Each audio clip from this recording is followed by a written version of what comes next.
Why am I a devoted Star Trek fan or Trekker? That's right, as opposed to Trekkie.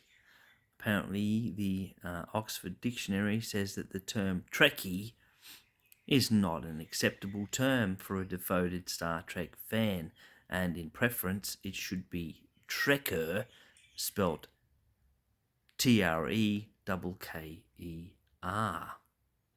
Well, to be honest, I grew up in the period after the original series had already first aired from 1966 until 1969 because I wasn't born until June 1969. So when I saw the original series on television, it was already a repeat of the original series that was aired.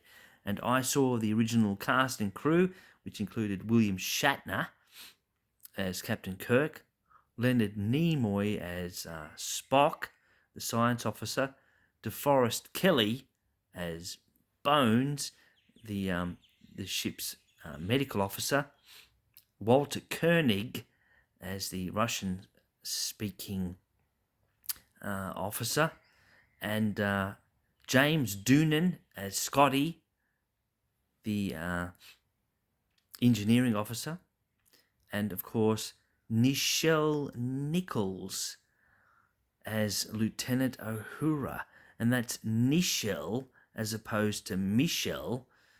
Nichelle is spelt with an N. N for November. Nichelle Nichols. Yes, that's right. Why did I think it was so fascinating or alluring? Well, because it stood out as something that was ahead of its time. It was a science fiction genre, obviously. There wasn't a lot of science fiction stuff around at the time that was television series material that you could watch on a regular basis, but Star Trek was one of them, and it stood out. It really did. It was eye-catching, it was striking, it had moral themes in it that always drew you in. It told a story in a fantastic way. It was a fantastic adventure to other worlds. It was pure escapism at its ultimate. And it did it in a way that made you feel like you wanted to be one of these characters. You know, you wanted to be Captain Kirk or, Dr. Spock or Bones or, Chekhov or someone like that. You wanted to be one of these characters. You really empathized with them. You come to know their personalities, their quirks, the way they argued with each other, the way they took command of a situation or, didn't take command as such. It just was inspiring all round. It was realistic, it was believable, although at the same time it was fantastic because it took you to another world, literally to other worlds that were believable, so you could play out themes that you could not normally consider on Earth in this reality and in this time and space.